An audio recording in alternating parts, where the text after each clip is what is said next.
जय Hind guys. Now start our next video lecture. इसके पहले के वीडियो लेक्चर्स में हम लोगों ने नंबर ऑफ होमोमॉर्फिज्म्स की बात की थी और हमने कहा था कि एक हम पूरी सीरीज चलाएंगे इस पे, नंबर ऑफ होमोमॉर्फिज्म्स एंड आइसोमॉर्फिज्म्स पे, क्योंकि ये बड़ा इम्पॉर्टेंट है ग्रुप थ्योरी की दुनिया में। This is the heart of the group theory. हम लोगों ने इसके पहले के लेक्चर्स में देखा था कि कैसे फाइनाइट ग्रुपों के बीच में नंबर ऑफ होमोमॉर्फिज्म्स निकालते हैं। अब हम लोग कुछ क्वेश्चंस जो है इनफाइनाइट ग्रुप पे लेंगे और देखेंगे कि कैसे होमोमॉर्फिज्म और निकाले जाते हैं। तो now let us start our next question here depending on the homomorphisms. ये क्वेश्चंस हम लोग लेते हैं कि ये find the number of homomorphism from Q set of rational number to set of integers। हम ये देखते हैं कि कितने होमोमॉर्फिज्म बनेंगे। How can you find the number of homomorphism from the set of rational numbers to the set of integers. अगर set of rational numbers की बात की जाए तो ये मेरे हैं set of rational number x such that x is equal to m by n or p by q कुछ भी, और ये जो मेरे एम है एम बिलोंग्स टू जेड और एन बिलोंग्स टू, ने कहा था कि this is the natural number, right. Natural number है तो ज़ीरो होगा ही नहीं। तो ये मुझे पता करना है कि कितने होमोमॉर्फिज्म्स बनेंगे। तो पहले हम देखते हैं, ये मेरा Q है and this is the set of integers. ये 0 1 2 3 एंड डॉट्स 1 -1 -2 एंड डॉट्स 1, इनके बीच में अब यहाँ जो कोई नंबर है वो नंबर हमारा m बाई एन के फॉर्म का है। लेट कर लेते हैं, लेट एफ बी होमोमॉर्फिज्म। देखते हैं, let F be a homomorphism from Q to set of integer Z। अच्छा, हमने जो बात की थी कि एक ट्रिक रिजल्ट की कि जब भी कभी हम सेट ऑफ इंटीजर से निकालते हैं तो 1 वहाँ प्रेजेंट है, तो वो 1 + 1 + 1 का जो कंसेप्ट जो आइडिया है उसको लेकर के होमोमॉर्फिज्म्स को बनाया जाता है। तो जनरली होमोमॉर्फिज्म्स हमारे निकल आते हैं। लेकिन जहाँ सेट ऑफ मतलब 1 नहीं है और इस तरह की सुविधा न मिले, 1 + 1 + 1 ऐसा न मिले, मुझे मिले, तो वहाँ थोड़ा हम दूसरे तरीके से सोचते हैं। जैसे इसके पहले हमने एक ये SN और ये Z2 की बात की थी। तो जब भी यहाँ परमुटेशंस ग्रुप हो तो हमने बात की थी कि वहाँ इवन और ऑड का कंसेप्ट लेके लिसनर गाइस जो हैं वहाँ प्रयास करें तो उनको डेफिनेटली होमोमॉर्फिज्म से डिफाइंड जो है, जो डिफाइंड होगा वो मिलना ही मिलना है। तो ये एक वो ट्रिक होता है जब परमुटेशंस और सिमेट्रिक ग्रुप हो तो वहाँ इवन एंड ऑड का कंसेप्ट लेकर के उस मैपिंग होमोमॉर्फिज्म्स को डिफाइंड किया जाए। अब यहाँ देखते हैं, अच्छा, तो मैपिंग जो डिफाइंड करने का हमारा जो रूल है, अच्छा एक बात मैं और यहाँ कह देना चाह रहा हूँ कि होमोमॉर्फिज्म्स तो एक नेचुरल बात होनी है, एक तो होना है, क्योंकि ये जो पूरा हमारा जो ये सेट ऑफ रेशनल नंबर है ये पूरा का पूरा एक आइडेंटिटी से मैप हो जाएगा 0 से, तो वो तो मिलना है। मीनिंग ये हो जाएगी कि f of m by n is equal to 0 for all m by n belongs to rational number. तो ये जो होमोमॉर्फिज्म है इसको हम लोग ट्रिवियल होमोमॉर्फिज्म्स कहते हैं और trivial homomorphisms always exist for each homomorphism, मिलना ही मिलना है। अब इसके अलावा हमें देखेंगे कि यहाँ होमोमॉर्फिज्म्स मिल रहा है या नहीं। तो लेट अस डिफाइंड होमोमॉर्फिज्म्स। तो कैसे लिखेंगे, एफ आप बताए थे लिखने का एक ट्रिक आइडिया कैसे लिखते हैं। पहले f of any general element m by n. अब हमने कहा था, बात की थी होमोमॉर्फिज्म बताने जब हम लोग बना रहे थे कि क्या उस एलिमेंट को 1 + 1 + 1 में लिख सकता हूँ क्या। अगर मैं ऐसा लिख सकता हूँ तो डेफिनेटली हम होमोमॉर्फिज्म्स डिफाइंड करने की जो मेरी सीढ़ी है, हम पहली सीढ़ी पे आ जाएंगे। जब पहली सीढ़ी पे आ जाएंगे तो फिर अंतिम सीढ़ी भी हम लोग चल देंगे। एक बात यहाँ और है कि ये जो मेरा ग्रुप है this is the under additions and ये भी जो मेरा ग्रुप है Z प्लस एडिशंस। तो यहाँ यहाँ एक बात है कि मैं इस चीज़ को ऐसे लिख सकता हूँ, f of 1 by n + 1 by n and dots 1. How many numbers are the times? Since m be the integer here, तो m times. ऐसे लिखा जा सकता है 1/n m टाइम्स, अगर मैं ऐड करूँ तो m/n आएगा। और हमने कहा है कि ये होमोमॉर्फिज्म है, तो होमोमॉर्फिज्म कंडीशंस को सेटिस्फाई करेगा, मीनिंग ये होगा मेरा f of 1/n plus f of 1/n and so on, how many number of the times, this is the your m times। अच्छा m टाइम्स अगर इसको मैं ऐड करूँगा तो m f of 1/n आएगा। यस, दिस इज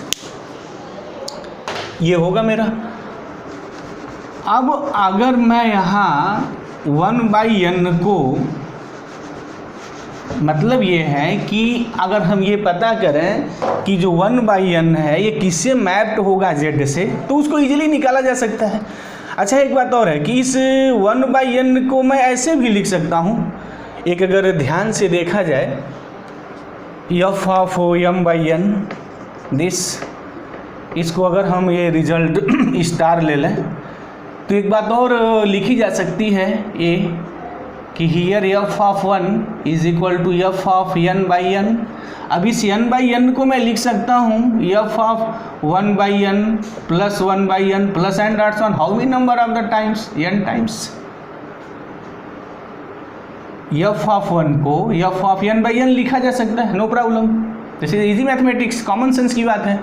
अब इस n/n को मैं 1/n plus and dots 1 n times लिख सकता हूँ। अगेन सेंस हो या होमोमॉर्फिज्म है तो होमोमॉर्फिज्म की कंडीशन सेटिस्फाई करेगा, तो क्या होगा 1/n कितने में नंबर ऑफ टाइम्स है n times, f of 1 plus n 1/n plus and dots 1, this is the what n times. अच्छा ये 1/n this is the n times, तो क्या लिखेंगे इसको, this is the n of f of 1/n, this is the f of 1। तो अगर हम यहाँ से 1/n निकालें तो f of 1/n is equal to 1/n f of 1 s this, इसको अगर मैं डबल स्टार कह दूँ तो from star and double star we have what, f of 1/n is equal to 1/n into f of 1, तो f of m/n is equal to m into what is f of 1/n, f of 1/n is equal to 1/n into f of 1। तो meaning क्या हो गई मेरी कि f of m/n is equal to m/n into f of 1 s हो गया। और यहाँ for all m/n belongs to q set of rational number. Meaning हमारी ये हो गई कि अगर f होमोमॉर्फिज्म है रेशनल नंबर से इंटीजर्स के बीच में, तो मैं ये बात लिख सकता हूँ कि f ऑफ m/n होगा, मतलब कोई भी रेशनल नंबर्स की जो मैपिंग होगी m/n इंटू f of 1 होगी। अब मैं अगर ये निकाल लूँ कि f of 1 का रिलेशन z में किससे होगा, यानी किससे वो मैप्ड होगा और वो होमोमॉर्फिज्म्स की कंडीशंस को सेटिस्फाई करेगा, तो मेरी बात हो जाएगी, होमोमॉर्फिज्म्स निकलेंगे। अच्छा ये जिस नंबर्स पे मैप होगा उतने सारे में होमोमॉर्फिज्म होंगे, तो इस बात को मैं थोड़ा देख लूँ कहाँ कहाँ ये जा सकता है। चलते हैं अब शुरू करते हैं। अब हम आ गए हैं अपने रहस्य की दुनिया में, देखते हैं। गाइस यहाँ थोड़ा सीरियस होना है, बी सीरियस ईयर। ये एक बार अगेन मैं थोड़ा q बना दूँ, यहाँ ये q है मेरा और q को x ये m/n लिखा जाता है। ये सेट ऑफ इंटीजर्स है z, तो 0 में बीच में लिख दूँ, -1 -2 -3 की महिमा ऊपर कर दूँ और 1 2 3 एंड डॉट्स 1 नीचे कर दूँ। अब इनके बीच में ये f होमोमॉर्फिज्म्स, अच्छा 1 एलिमेंट्स है जिसके बारे में मुझे सोचना है 1 कि ये इसकी मैपिंग कहाँ यहाँ जाएगी, यानी 1 जो है अंडर, अगर f बी द होमोमॉर्फिज्म तो जो भी होमोमॉर्फिज्म होगा इनमें और इनमें अंडर दिस होमोमॉर्फिज्म 1 की मैपिंग किस इंटीजर से होगी, इसकी बात मुझे करनी है। अच्छा यहाँ इतने सारे इंटीजर्स हैं, तो जनरली होता क्या है कि जब ये बात ऐसी लिखी जाती है तो हम जनरल नंबर लिखते हैं कि जनरल नंबर इंटीजर्स के आ जाए, तो वो भी बात हम लिखेंगे। पहले बारी बारी से देख लेते हैं क्या होगा या नहीं। तो सबसे पहले अगर मैं यहाँ एक f of 1 0 अगर पिकअप कर लूँ, कंसीडर कर लूँ, लेट कर लूँ कि f of 1 is equal to 0 और यहाँ ये पुट कर दिया जाए और इस रिजल्ट का नाम मैं 1 दे दूँ और यहाँ बात फ्रॉम 1 मैं करूँ, तो f of m/n जो होगा m by n into zero, meaning this is the zero. Meaning क्या हो गई कि जो सारे मेरे जो रेशनल नंबर्स हैं, all these rational numbers map to the zero, और अगर सारे रेशनल नंबर जीरो से मैप्ड हो जाते हैं तो सबको पता है this is the trivial homomorphism. तो ये तो होमोमॉर्फिज्म ऑलरेडी होना ही होना है। यस, अब इसके अलावा मैं देख रहा हूँ, चलते हैं, अब मैं 2 ले लूँ, क्या f ऑफ 1 2 पे जा सकता है क्या? अभी मैं एक hit method, hit and trial की बात कर रहा हूँ, एक एक लेकर के मैं टेस्ट कर रहा हूँ, उसके बाद जनरलाइज बात कर दूंगा, फिर तो ताबड़तोड़ शुरू हो जाएंगे। पहले एक एक ले लिया जाए ताकि लिसनर्स को सारी चीज़ें क्लियर हो जाए। देखते हैं क्या आ सकता है। लेट कर ले कि f of 1 is equal to, भाई f ऑफ 1 का इमेज इंटीजर्स पे जाना है, ये तो बात बिल्कुल क्लियर है।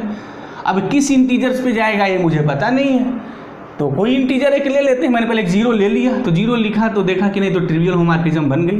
अब वो अच्छा 1 अगर ले लेते हैं तो फिर देखते हैं कि क्या आता है कि 1 की मैपिंग अगर मैं 1 कर दूं तो फिर क्या होगा ये। तो from 1 what happens, from 1 f of m by n is equal to m by n into 1, तो this is the m by n।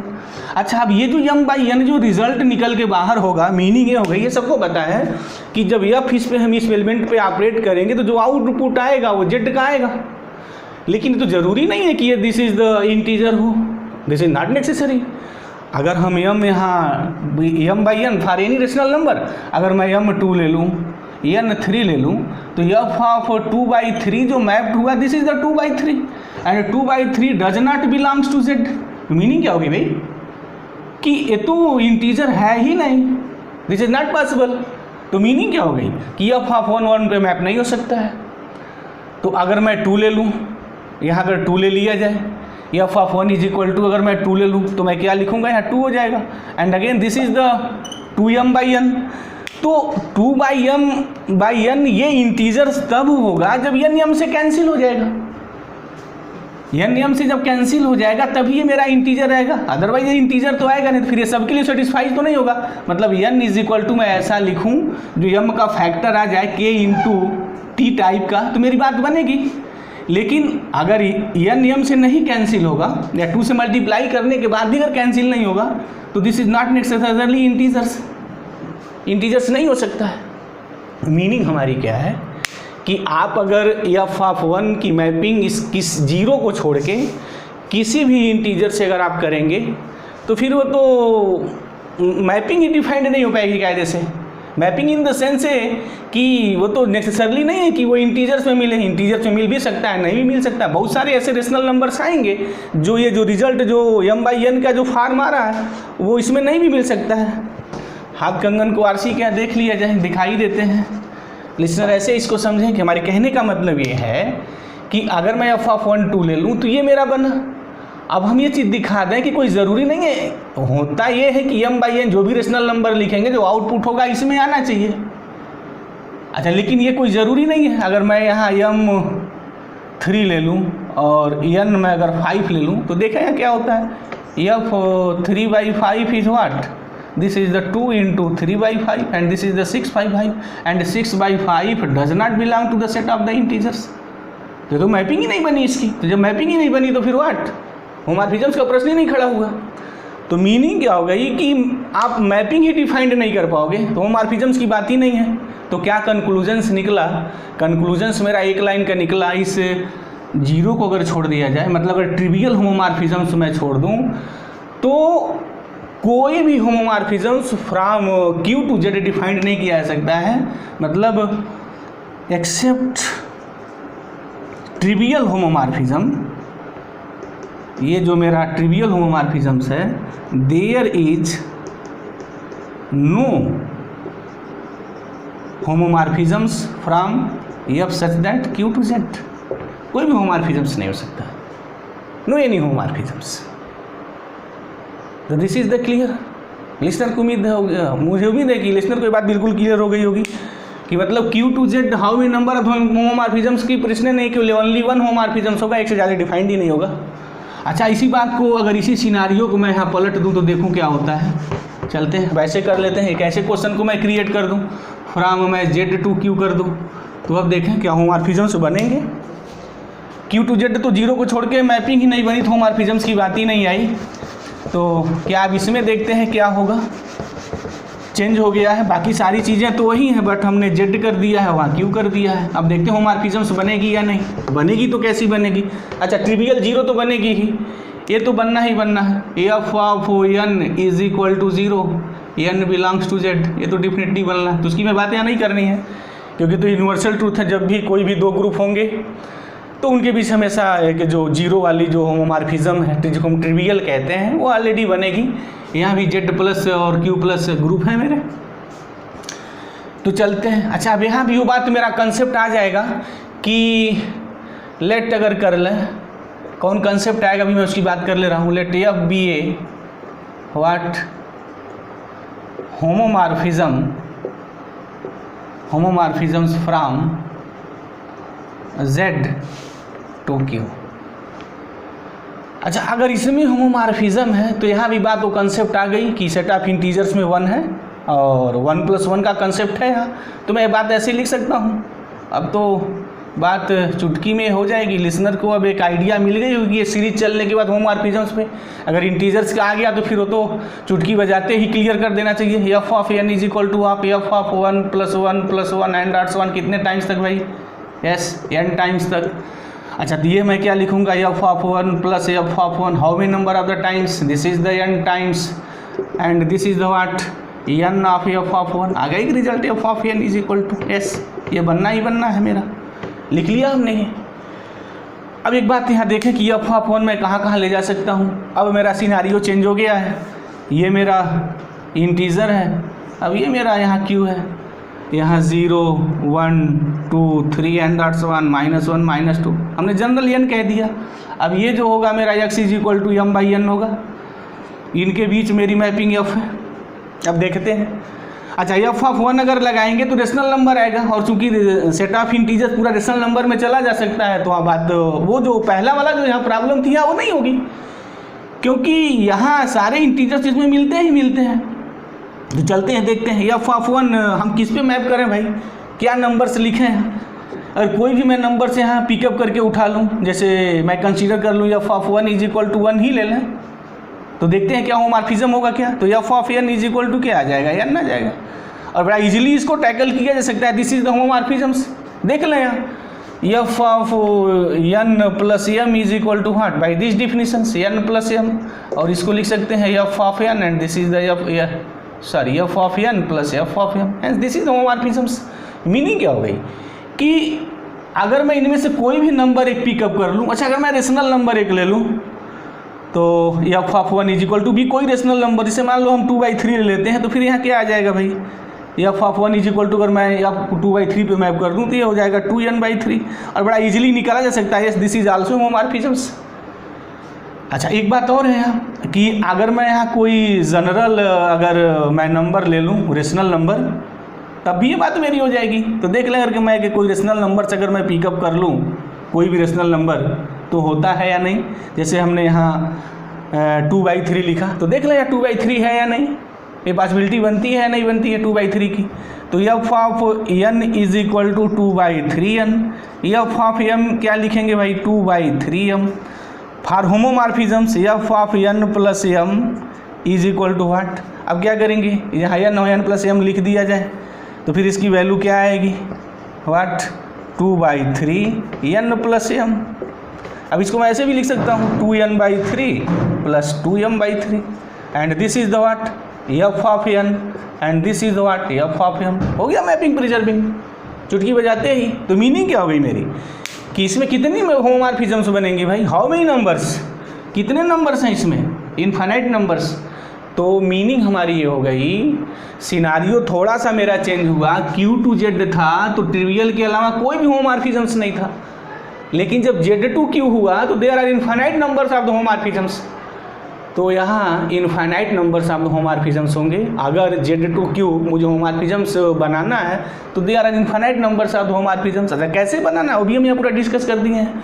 अगर इस वीडियो लेक्चर्स को जो भी लोग ध्यान से सुन रहे हैं वो लोग, तो फिर इनके बीच होमोमॉर्फिज्म्स उनके लिए गेम हो गई है, वो बड़ी आसानी से इस गेम को खेल सकते हैं। यस, मुझे उम्मीद है कि ये बात क्लियर हो गई होगी। अब हम इसमें एक रिज़ल्ट है, थोड़ा उस रिज़ल्ट की मैं बात कर दूं क्योंकि वो रिजल्ट्स भी हमारे होमोमॉर्फिज्म्स बनाते वक्त बड़ा यूज होते हैं। वो रिज़ल्ट मेरा क्या है, तो उसके पहले मैं एक डिफिनीशन थोड़ा यहाँ दे दूँ। डिफिनीशंस इस एक रिज़ल्ट की है, डिफिनीशंस उस रिज़ल्ट के पहले एक डिफिनीशंस वो मेरा है कर्नल ऑफ होमोमॉर्फिज्म। ये क्या होता है, इसकी बात हमें देखनी है। What is the kernel of homomorphisms. सीधा सपाट डिफिनीशन से पहले मैं लिख लूँ। नाउ फर्स्ट डिफाइन हियर, तो इसको मैं डिफाइन कर लूँ। Late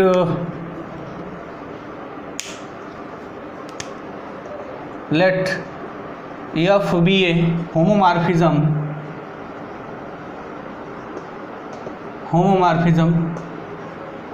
from group Z to Z dash, then kernel of F is denoted by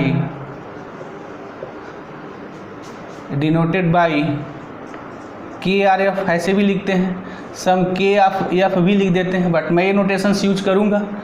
denoted by kernel of F is what, X belongs to Z such that F of X is equal to E dash, where E dash be the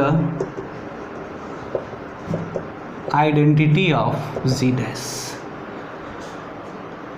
तो क्या है colonel, एक बार थोड़ा देख लें कि अगर F कोई होमोमॉर्फिज्म है दो ग्रुपों के बीच में, एक ग्रुप Z है और दूसरा ग्रुप मेरा Z डैश है, तो कर्नल ऑफ F G के उन एलिमेंटों का हम कलेक्शन करते हैं, collections of all those element of the Z which are map to the identity element of the Z dash. Meaning ये हो गई कि अगर ये मेरा ग्रुप Z है, थोड़ा डायग्राम बना के समझा जाए तो बातें थोड़ी और क्लियरिटी बढ़ जाती है। Z डैश है तो जो कर्नल ऑफ F होगा वो क्या होगा, G के उन एलिमेंटों को हम कलेक्ट करेंगे जो सारे के सारे एलिमेंट इसके आइडेंटिटी से मैप्ड हो जाएंगे, बस इसके बाकी एलिमेंट से मैप नहीं होना है। बाय डिफिनीशन से यहाँ देखनी है, X बिलोंग्स टू G के वे एलिमेंट मैं कलेक्ट करूँगा कर्नल ऑफ होमोमॉर्फिज्म्स में जिसकी mapping E dash where E dash be the identity of Z dash, कि जो G डैश की आइडेंटिटी से मैप्ड होंगे G के जितने भी सारे एलिमेंट उनको कलेक्ट कर लिया जाए, तो this is known as the kernel of homomorphisms. सीधी सी बात हो गई, दिस इज द कर्नल। अच्छा, जो रिजल्ट है वो रिजल्ट ये है कि ये जो कर्नल ऑफ जो F होता है, this is the kernel of F is a normal subgroup of, since ये जो सबसेट होगा G का होगा तो जिसका सबसेट होगा तो उसी का वो सब ग्रुप होने जाएगा, normal subgroup of Z। ये बात है। तो नॉर्मल होने के लिए पहले सब ग्रुप होना पड़ेगा, तो एक सब ग्रुप भी होता है। और एक बात बड़ी इंपॉर्टेंट बात आ गई कि अगर मैं दो ग्रुपों के बीच में होमोमॉर्फिज्म डिफाइंड कर दूं और उनका कर्नल निकाल दूं तो डेफिनेटली वो जो कर्नल होगा वो मेरा जो है होमोमॉर्फिज्म होगा। ये भी बड़ा इंपॉर्टेंट रिजल्ट है। इस रिजल्ट से बहुत सारे हम लोग क्वेश्चंस को निकालते हैं। तो कर्नल ऑफ F क्या है, मुझे उम्मीद है कि क्लियर हो गया। सब ग्रुप है जिसको तो 2 लाइन में प्रूव किया जा सकता है, नॉर्मल है तो कुछ भी नहीं है, उसके आगे एक लाइन और एक्सटेंड कर देंगे हो जाएगा। तो अगर देखना हम चाहें कि ये सब ग्रुप है नहीं तो फिर तो this is the very easy. यहाँ देखा जाता है, हमने कहा भी था कि अगर मैं इसको प्रूफ करूँ जो होमोमॉर्फिज्म्स है, अगर होमोमॉर्फिज्म्स है तो ये तो बात एक कंडीशंस में थी कि आइडेंटिटी हमेशा आइडेंटिटी से मैप्ड होगी। अगर यहाँ होमोमॉर्फिज्म बना है तो इसकी जो आइडेंटिटी होगी वो आइडेंटिटी पे जाएगी। ये तो प्रॉपर्टी होमोमॉर्फिज्म्स की, किसी भी ग्रुप में अगर होमोमॉर्फिज्म्स डिफाइंड हुआ तो आइडेंटिटी हमेशा आइडेंटिटी से मैप्ड होगी। ये तो ऑलवेज बात ट्रू होगी, ये ऑलवेज होगा। तो और सबको पता है कि ये आइडेंटिटी से मैप्ड हुई, तो अगर ये सिंगलसन सेट आइडेंटिटी का बनाया जाए तो ये सब ग्रुप होता है जी का। तो पहली बात तो प्रूफ हो गई कि कर्नल ऑफ F जो है वो नॉट एम्प्टी होगा, ये फाई नहीं हो सकता है, क्योंकि एटलीस्ट उसमें आइडेंटिटी तो मिलेगी, क्योंकि जो आप होमोमॉर्फिज्म डिफाइंड किए तुरंत ई डैश पे चला जाएगा। अच्छा, अब मुझे प्रूफ करना है कि ये सब ग्रुप है। अगर आइडेंटिटी है तो है ही, अगर ऐसा नहीं है बाकी चीज़ें हैं तो क्या है, तो लेट कर लें कि let X Y belongs kernel of f. तो इसकी मीनिंग क्या हो गई कि एफ ऑफ एक्स जो होगा वो ई डैश होगा और एफ ऑफ वाई भी मेरा ई डैश होगा। एस। अब यहाँ हम लोग निकालते हैं कि एक जो मेरा वन स्टेप प्रूफ था सब ग्रुप के लिए, ये बात अगर निकाल ली जाए x y inverse belongs to kernel of f, तो मैं बातें ताबड़तोड़ कह सकता हूँ कि यस दिस इज ए सब ग्रुप। तो कोई बहुत टफ नहीं है, वो तो बड़ा इजी बातें हैं, वहाँ लिखी जा सकती हैं, बस केवल एक लाइन लिखने वर्गी चीज़ है। नाउ अगर यहाँ देखा जाए f of x y inverse is equal to, since f homomorphism है तो ये लिखेंगे f of x operation f of y inverse. अच्छा, एफ ऑफ एक्स मेरी आइडेंटिटी है e dash into f of y inverse, और आइडेंटिटी का किसी एलिमेंट में ऑपरेट करते हैं तो ग्रुप थ्योरी की दुनिया में तो सबको पता है एलिमेंट वही रह जाने हैं, उसमें कोई डिस्टर्बेंस भी नहीं होगा।